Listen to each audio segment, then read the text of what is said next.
하나님의 말씀은 고린도후서 6장 14절로 18절까지 다 같이 합독을 하겠습니다. 시작. 너희는 믿지 않는 자와 멍에를 같이 하지 말라. 의와 불법이 어찌 함께하며 빛과 어둠이 어찌 사귀며 그리스도와 벨리알이 어찌 조화가 되며 믿는 자와 믿지 않는 자가 어찌 상관하며 하나님의 성전과 우상이 어찌 일치가 되리요. 우리는 살아계신 하나님의 성전이라. 이와 같이 하나님께서 가라사대 내가 저희 가운데 거하며 두루 행하여 나는 저희 하나님이 되고 저희는 나의 백성이 되리라 하셨느니라. 그러므로 주께서 말씀하시기를 너희는 저희 중에서 나와서 따로 있고 부정한 것을 만지지 말라. 내가 너희를 영접하여 너희에게 아버지가 되고 너희는 내게 자녀가 되리라. 전능하신 주의 말씀이니라 하셨느니라. 아멘. 자,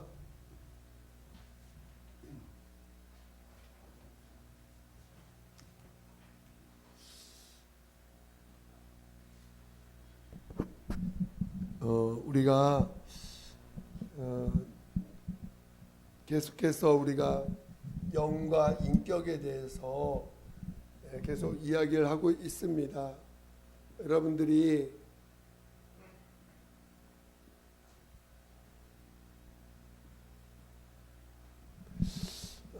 이것을 구분하지 않으면 여러분이 신앙생활을 제대로 할 수가 없습니다. 솔직하게 이 영과 인격을 확실하게 관계를 알아야 돼. 이 영과 인격의 관계를 이해해야 되고, 또 우리가 영이라고 하는 이것을 실체적으로 우리가 체험하고 인정하고 체험을 해야 됩니다. 우리는 지금까지 인격으로 모든 일을 인격이라고 하는 것은 육체와 분리되지 않는, 육체라는 말도 마찬가지입니다. 그러니까 인격과 육체는 분리되지 않는 거예요. 그냥 하나야. 응? 나라고 하는 존재예요. 그냥 나. 지금까지 나 그러면 이거였습니다. 이 육체와 인격이 하나 된 이것을 지금까지 나라고 하는 존재로 인정을 했습니다. 그런데 하나님은 우리 안에 죽은 영을 아들의 생명으로 아들의 생명으로 살리셨어요. 살리시고 이 영에 성령이 들어오셔서 영원히 타락하지 않도록 영을 지키시고 보존하는 영으로서, 하나님으로서 우리 영에 들어오셔서 우리 영을 아들의 생명으로 영원히 보존하시고, 보존하실 때 성령은 진리로 우리 영을 보존하십니다. 은혜로 살리시고 진리로 보존하시는 거예요. 아시겠죠? 은혜로 살리시고 진리로 성령으로, 성령이 증가하시는 진리로 영을 보존해 가는 자가 우리입니다. 그런데 지금 나라고 하는 존재가 그동안 이게 나였기 때문에 이 나를, 예수 믿고 나서 이 나를 이제 그동안 이게 나의 주인이었고, 그동안 주인이었는데 이제 성령으로 거듭나서 이게 주인된 나를 이제 성령의 도구, 성령이 지배하는 나가 돼야 되는 거예요. 그렇죠?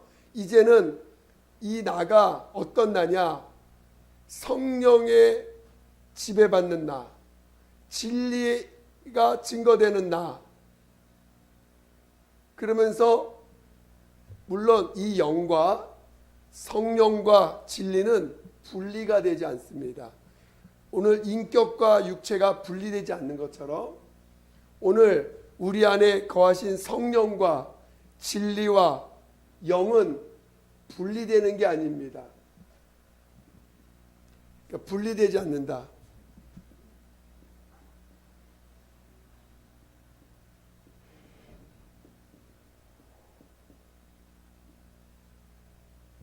자,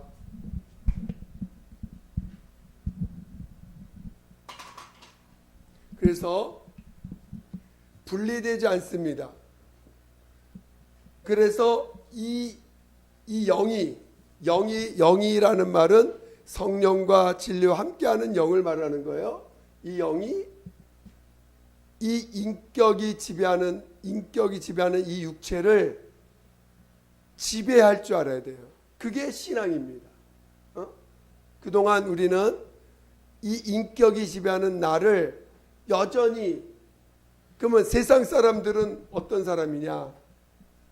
세상 사람들은 당연히 우리가 예수 믿기 전에 나의 모습이고 지금 예수 믿지 않는 자들의 모습은 육체와 인격이 분리되지 않은 이 나가 자기라고 알고 있죠. 자기 자신. 그래서 이것으로 살아갑니다. 이것으로 살아가고 있어요. 그래서 지난번에도 말씀드렸지만 이 인격은 자존심을 양식으로 해서 먹는 사람들이야. 양식. 육체는 물론 당연히 먹고 마시고 또 육체의 그 육체를 보존하는, 육체를 지키는 일로 끊임없이 육체를 보존하게 해서 인격을 사용하면서 육체를 보존하죠.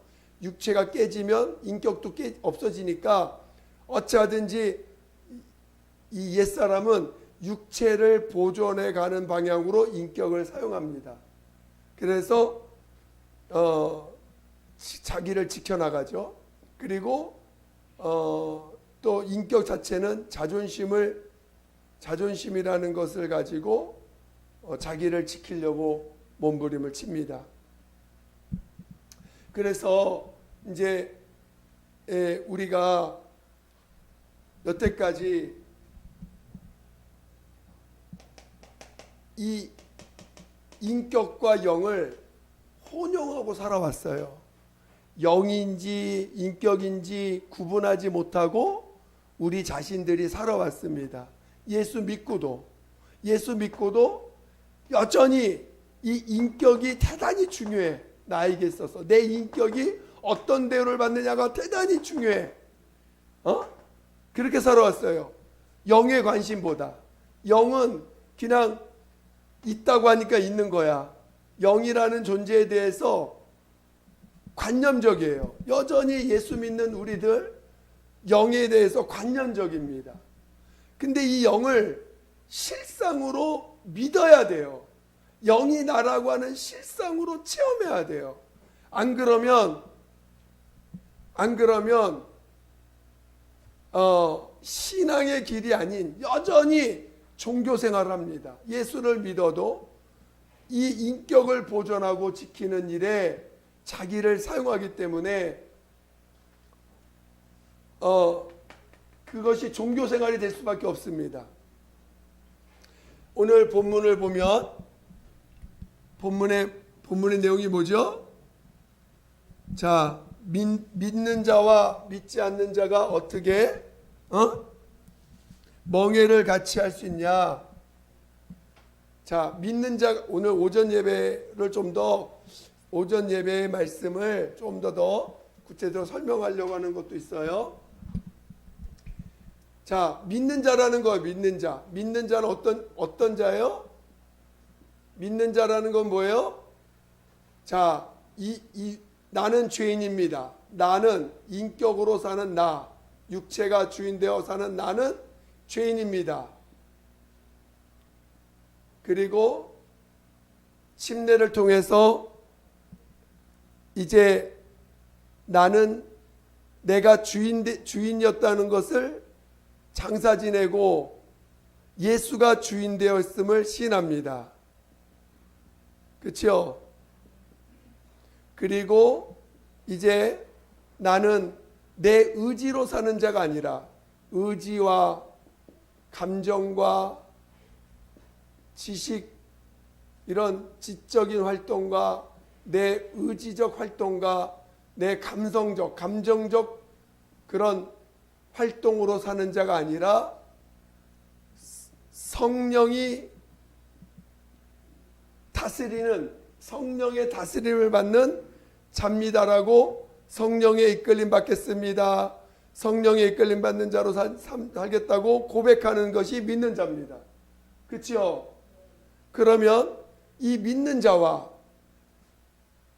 의지로 내 인격을 주인으로 삼고 내 육체 속에 있는 인격을 주인으로 삼고 사는 나하고 같이 할 게 있어요, 없어요? 같이 할 만한 게 있습니까, 없습니까? 같이 할 만한 게 있어요? 아니, 우리는 이게 쇳덩어리라고 알고 하나님 앞에 회개해 가지고 이걸 장사 지낸 사람인데, 이걸 여전히 보존하려고 하는 사람하고 함께 할 수 있어요, 없어요? 사귐이 돼야 안 돼요? 절대 될 수가 없어요. 극단적으로 부부 사이도 안 돼, 이거. 믿는 사람하고 믿지 않는 사람하고 부부 사이다, 관계 맺을 수 있어요, 없어요? 안 되는 거예요. 이거는 관계 맺어지지가 않습니다. 한 사람이 두 사람 중에 한쪽이 자기 걸 포기해야 돼. 믿든지 안 믿든지 둘 중에 둘 다 믿든지 안 믿든지 해야지만 관계가 되는 거지. 그래서 결국은 우리 권면하죠. 믿는 자가 믿지 않는 자와 사게 될 때, 결혼하게 될 때 어떻게 하라고 해요? 반드시 믿는 자와 만나라. 아니면 반드시 믿음을 갖게 하고 결혼해라. 그렇게 권면하죠. 왜? 둘 중에 하나는 진짜 둘 중에 하나가 진짜 믿음의 사람이라면 사랑하고 궁히 여길 수는 있어. 믿지 않는 사람을 사랑해 줄 수 있어요. 영혼을. 왜? 죽은 영혼에 대한 궁휼이 있으니까. 자기 같은 사람을 사랑해 줬으니까, 주님도. 그래서 사랑해 줄 수는 있어. 그리고 궁히 여겨 줄 수 있어. 근데 관계를 맺을 수 없다는 거예요. 사겨지지가 않는다는 거예요. 멍에를 같이 맺을 수 없다는 거예요. 그러니까 오늘 우리는 오늘 믿지 않는 자와 어찌 멍에를 같이 맺을 수 있느냐. 그러니까 영의 사람과 인격을 중요시 여기는 사람하고는 함께 할 수 없다는 것입니다. 여러분은 뭐가 더 중요해요? 인격이 더 중요해요? 영이 더 중요해요? 말로만? 인격이 중요해요? 영이 중요해요? 그렇죠? 영이 분명히 중요한데 영은 보이지가 않아. 느껴지지도 않아. 나라고 느껴지는 부분이 없어. 당장 보여지는 건 뭐가 보여요? 그 사람의 인격. 여러분 옆에 있는 사람 볼 때 영이 보여요? 인격이 보여요? 인격이 보이기 때문에 지금 우리가 자꾸 넘어지는 거예요. 우리는 진짜 믿음의 사람, 진짜 믿는 사람은요, 믿지 않는 사람하고 절대 대화가 안 됩니다. 대화가 된다면 이상한 사람이야. 그 사람 믿지 않는 사람이야. 믿지 않는 사람하고 인격적으로 대화가 된다. 정상적으로 대화가 안 되는 게 정상적이지 절대로 대화가 되지 않습니다. 관심이 달라. 관심이 다르기 때문에 절대로 대화가 될 수 있는 게 아닙니다. 그런데 그러다 보니까 굉장한 어려움이 있죠. 그래서 예수님도 내가 너희들 너희 와서 시어미와 며느리가 다투며 불화를 일으키러 왔다고 말씀하시잖아요. 그건 왜냐? 불화가 될 수밖에 없어. 처음에는. 왜? 대화가 안 되니까. 이 서로가 여기 있는 사람과 여기에 속한 사람과 여기 속한 사람이 서로 이해가 될까요?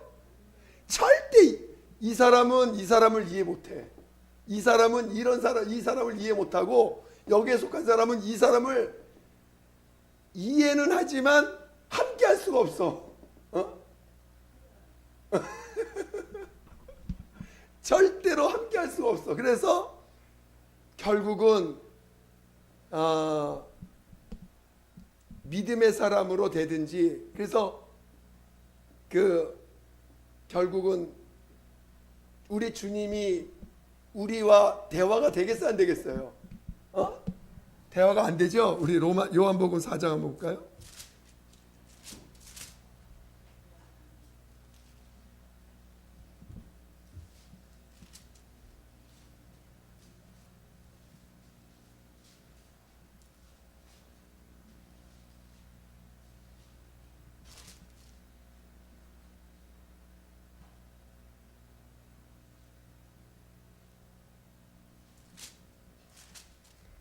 자,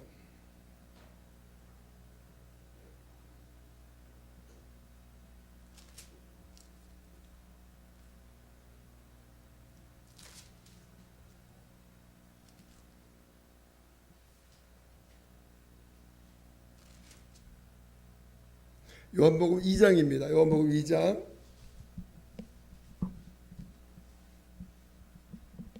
요한복음 2장 24절 25절 한번 보겠습니다. 요한복음 2장 24절 25절. 요한복음 2장 24절 25절. 시작. 예수는 그 몸을 저에게 의탁지 아니하셨으니 이는 친히 모든 사람을 아심이요 또 친히 사람의 속에 있는 것을 아심으로 사람에 대하여 아무의 증거도 받으실 필요가 없음이니라. 자, 예수님은 오늘 그분은 친히 하나님의 자녀로서 우리의 영을 살리시기 위해서 오신 분이에요. 그래서 육신에 속한 우리 인간, 처음 인간들은 예수님은 우리 인간들과 멍해를 같이 할 수 없기 때문에 결국 그분이 하신 일이 뭐예요? 죽는 거야. 자기 몸을 희생해서 이들을 위해서 자기 몸을 희생했습니다. 그리고 이들이 비로소 예수가 그리스도인 것을 회개하고 깨닫고 자기가 죄인인 걸 깨닫고 이 예수를 영접함으로 말미암아 이들도 변화된 거죠. 죄인인 것을 알고 예수가 우리의 메시아인 걸 알고 그리고 예수가 부활하신 것을 체험함과 동시에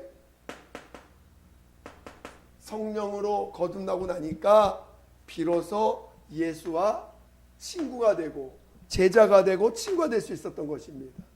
그런데 아직도 인격이 주인되어 있었던 아직 부활의 체험이 없는 사람들, 아직 은혜는 받았어. 죄인인 걸 체험하고 은혜는 받았는데 예수의 부활하심을 체험하지 못한 사람들은 아직은 아직도 인격에 대한 그런 연민이 있어요.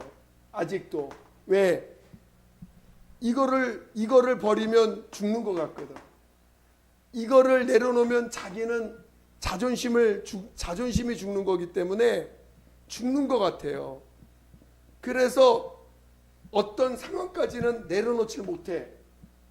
이 인격이 육체에 속한 인격을 내려놓지 못해. 이걸 내려놓으면 곧 죽는 것 같거든. 여기서 부활에 대한 소망을 보지 못하면 이거 포기하지 못합니다. 절대 포기하지 못해요. 그래서 마지막 예수가 부활하신 것을 체험하고 나서 비로소 제자들이 순교할 수 있는 길로 갈 수 있었던 것은 부활을 체험했기 때문이에요. 그러니까 오늘 우리 신앙도 부활을 체험하지 않으면 여러분 절대 이거 내려놓지 못합니다. 여러분 신앙생활할 때 부활을 체험해야 돼요. 그럼 부활을 체험한다는 게 뭔가? 여러분 신앙 안에서 부활을 체험한다는 게 뭔가? 바로 부활을 체험해야 영이 진짜 나라는 걸 알게 돼요. 신앙이 부활을 체험하지 않으면 이 영이 진짜 나라는 걸 체험하지 못합니다. 그러면 어떻게 부활을 체험하냐? 우리 부활을 체험하는 방법. 부활을 체험하는 방법. 하나님이 살려주시는 체험을 해야 돼. 삶 가운데 하나님이 나를 살려주시는 체험해야 돼. 하나님이 살려주시는 체험을 한 자가 부활을 체험하는 거예요. 그러니까 여러분 신앙생활에서 하나님이 나를 살려주셨다는 믿음을 가진 사람, 거기에는 뭐 병을 죽을 것 같은 나의 마음이 죽을 것 같은데 어떤 환경을 통해서 병을 통해서 마음이 죽을 것 같아. 근데 그 죽을 수밖에 없다고 하는 그 좌절 속에서 하나님이 살려주시는 체험을 할 때 비로소 이 부활을 체험하게 되는 것이고, 비로소 영이라는 존재를 물론 실체적으로 체험하기는 쉽지 않지만 어쩌든지 부활을 통해서 하나님이 살아계시구나, 하나님이 살려주시는 분이시다라는 걸 체험하게 될 때 비로소 인격, 내 자존심을 포기할 수 있는 그런 믿음의 사람이 되는 것입니다. 그러니까 여러분이 지금 신앙생활하면서 하나님이 살려주시는 체험이 없다면 여러분은 아직도 어느 부분은 종교인으로 사는 부분이 종교인일 수밖에 없어요. 이거는 체험이 절대적인 거기 때문에 아무리 여러분이 나는 예수 잘 믿어, 난 하나님 잘 믿어, 아무리 그래도 그거는 말뿐이지 하나님이 살려주시는 체험을 하지 않으면 그는 결코 자기 자존심을 이길 수가 없습니다. 인격을 지키고자 하는 그 자존심을 이길 수가 없어요. 여러분 자존심 상하는 적 많지요? 네, 자존심이 상하는 게 많은데 자존심 왜 상해요? 자존심이 있으니까 상하는 거죠. 근데 이 자존심이 무너져 내려야 돼. 그러니까 이 자존심을 무너질 때 죽는 것 같아. 그렇죠? 근데 이때 하나님이 살려주시는 체험을 하려면 그 무너질 때 주님 앞에 가져가야 돼. 주님 앞에 가져가 보셔야 돼. 자존심이 무너질 때 하나님 앞에 가져가서 하나님 살려주세요. 나를 살려주세요. 하나님 저를 살려주세요 하고 정말 하나님이 자존심을 그리고 이 자존심을 내려놓게 하시는 때가 있습니다. 이 자존심을 내려놓고 하나님이 살려주시는 것으로 사는 사람, 그것이 영으로 사는 사람이에요. 그래서 우리가 영과 인격의 관계에서 여러분이 이것을 확실히 체험하셔야 돼. 아담이 불순종함으로 영으로 살던 자가 인격을 붙잡고 살게 된 거예요. 그게 타락이에요. 인격을 우선시했기 때문에 그게 하나님 앞에 버림받은 자입니다. 그러면 우리 다시 예수로 말미암아 회복하는 게 뭐냐? 인격을 붙잡았던 나를 다시 영을 회복해서 인격이 영에 굴복하는 거, 그것이 영과 인격의 관계가 회복된 거예요. 정상적으로 믿음으로. 그러니까 여러분이 자존심이 죽어야 된다. 자존심을 내려놔야 된다. 반드시 체험하셔야 된다. 이걸 체험해야 비로소 성령, 진리를 알게 돼. 영이 살 때 성령도 사시고 진리도 내 안에서 더 이제 깨닫게 되는 깨닫게 되는 것입니다. 만약에 자존심이 죽지 않으면 아무리 진리를 얘기하고 아무리 성령의 충만함을 얘기해도 그는 율법에서 벗어나지 못해요. 여전히 그는 율법이 자기의 법이야. 양심이 자기의 법이에요. 여기서 벗어나지 못해. 이 인격을 인격과 자존심에서 자기를 이것이 죽는 경험하지 못하면 그는 아무리 진리를 얘기해도요, 진리가 뭔지 몰라. 진리를 이해하지 못해요. 그리고 이해했다고 얘기를 해. 근데 여전히 율법과 양심이 자기의 진리예요. 아무리 얘기해도 몰라. 그래서 근데 보여요. 이 영의 사람은, 성령의 사람은 이 우리 사도 바울이 나는 모든 것 아무도 판단받지 않지만 나는 모든 걸 판단한다고 고린도전서 1장에 나오죠.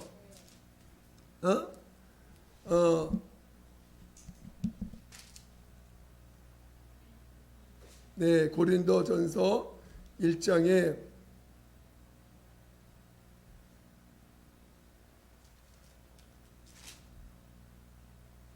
아니 2장에 나오네. 2장 15절 한번 보겠습니다. 고린도전서 2장 15절. 고린도전서 2장 15절 시작. 아무에게도 판단을 받지 아니하는 14절부터 읽어보겠습니다. 시작. 육에 속한 사람은 하나님의 성령의 일을 받지 아니하나니 저희에게는 미련하게 보이며 깨닫지도 못하나니 이런 일은 영적으로 하여 분별함이니라. 신령한 자는 모든 것을 판단하나 자기는 아무에게도 판단을 받지 아니하니라. 이 인격에 속한 사람이 영에 속한 사람 아무리 판단해도 이게 뭔지를 알기 때문에 판단 받아지지가 않아요. 실은 아무리 판단해도 이 판단이 뭔지를 알기 때문에 판단에 자기가 눌려지지 않는다는 거예요. 아무리 판단해도 판단을 받아도 그 판단에 눌리지 않는단 말이에요. 네가 나를 판단해 하면서 거기에 매이지 않는단 말이에요. 근데 이 속에 여기 있는 사람은 이거를 이미 경험하고 나온 사람이기 때문에 이게 다 보여요. 알아요. 아, 이분이 지금 육신의 아직 부활을 체험하지 못했구나. 다 보입니다.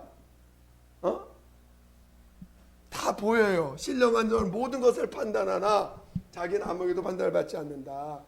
그러니까 여러분이 지금 내가 인격에 속한 사람인지 아니면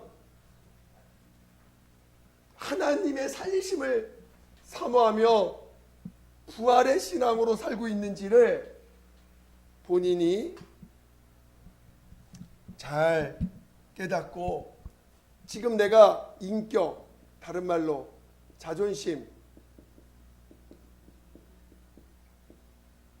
자존심에 죽지 못해가지고 이 자존심 때문에 그냥 자존심만 걸리면 모든 게 아무것도 안 보여. 그냥 신앙이고 뭐가 아무것도 없어. 자존심, 누가 내 자신 건들 거야 하고 있으면 여러분 아직 영을 모르는 분이세요? 그러면 아시겠죠? 어떻게 해야 돼요? 그러면 그래서 제가 다시 원래 다시 돌아가면 다시 자기가 죄인인 걸 몰라서 그렇다. 죄인인 걸. 어떻게 죄인? 죄인으로 태어나서 죄인 되었다라는 것을 모른다는 거야. 아직. 자기는 아는 것 같아. 나 죄인인 거 알아. 죄인인 거 알아. 근데 아직 이것을 못 통과했다는 거야. 아직도. 왜? 자존심을 버리지 못했다는 말은 자존심에 대해서 아직 그거를 해결받지 못했다는 건 이것이 아직 안 됐다. 이것이. 아시겠죠?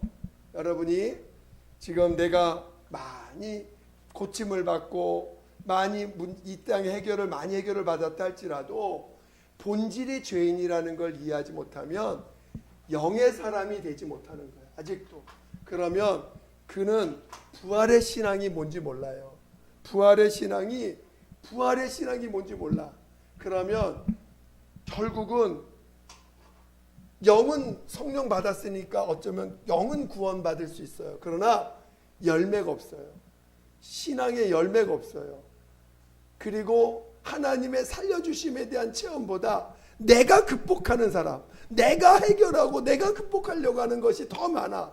그렇기 때문에 그거는 하늘나라에서 심판받는 거지 하나님 앞에 복 받는 게 아니에요. 내가 하려고 해서 극복한 거는 다 심판받을 대상이지 그것이 하나님 앞에 칭찬받을 대상이 아니에요. 오직 하나님 앞에 칭찬받을 것은 하나님이 살려주셔서 사는 자들.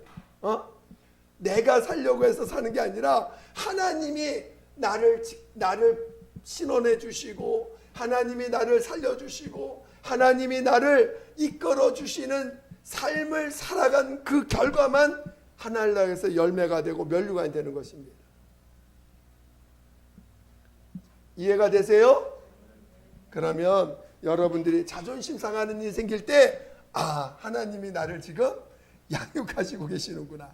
자존심 상하는 일이 생길 때 나로 하여금 죽음을 맛보게 하려는구나. 하나님이 나를 살려주시려고 체험하게 하시는구나라고 사인을 받으셔야 돼. 아시겠죠? 자존심 상하려고 할 때, 그럴 때 하나님 앞에 기도하면서 하나님이 나를 다스리고 계시는군요.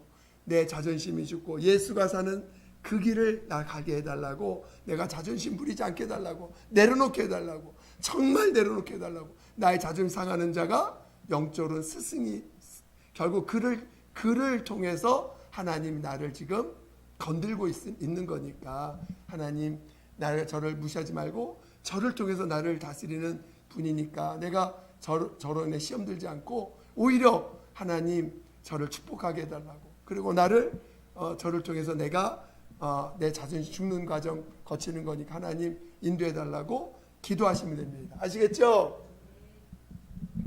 자, 오늘은 영과 인격의 관계를 좀 더 다뤄봤습니다.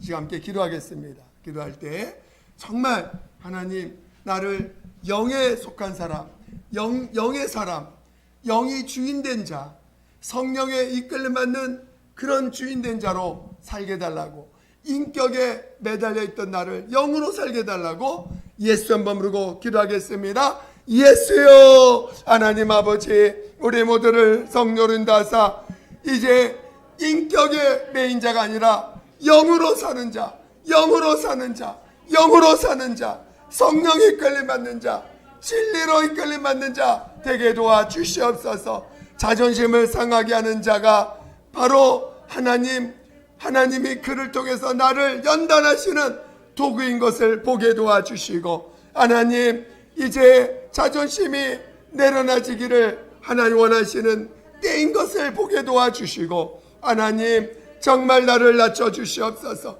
정말 나를 낮춰주시옵소서. 하나님 내가 죽고 예수가 사는 그 믿음이기에, 내가 죽고 내 안에 예수가 사시는 길, 하나님이 살려주시는 길, 하나님이 살려주셔서 나가는 부활의 길로 가게 도와주시옵소서. 하나님 내가 살려고 했던 거 다 회개시켜 주시고, 내가 나를 보존하려고 했던 거 다 회개시켜 주시옵소서. 하나님 부활의 길 가게 도와주세요. 부활의 길 가게 도와주세요. 부활의 신앙을 갖게 도와주시옵소서. 하나님 아버지여, 성령으로 인도하여 주시옵소서. 하나님 아버지, 성령으로 인도하여 주시옵소서. 함께하여 주시옵소서. 하나님 아버지 감사합니다. 정말 저희들 부활의 길, 진정한 부활의 길 가게 도와 주시옵소서. 정말 우리 신앙이 내가 죽고 예수가 사시는 그 믿음의 길을 나아갈 수 있도록 도와주시옵소서. 하나님 어찌 하나님과 별자리 함께 할 수 있으며 믿는 자와 믿지 않는 자가 어찌 멍에를 같이 맬 수 있겠습니까? 정말 믿음의 길을 가는 우리 모두가 되게 도와주시옵소서. 날마다 성령의 이끌림 받는 영의 사람으로 살게 도와 주시옵소서. 감사하며 예수님의 이름으로 기도드립니다. 아멘.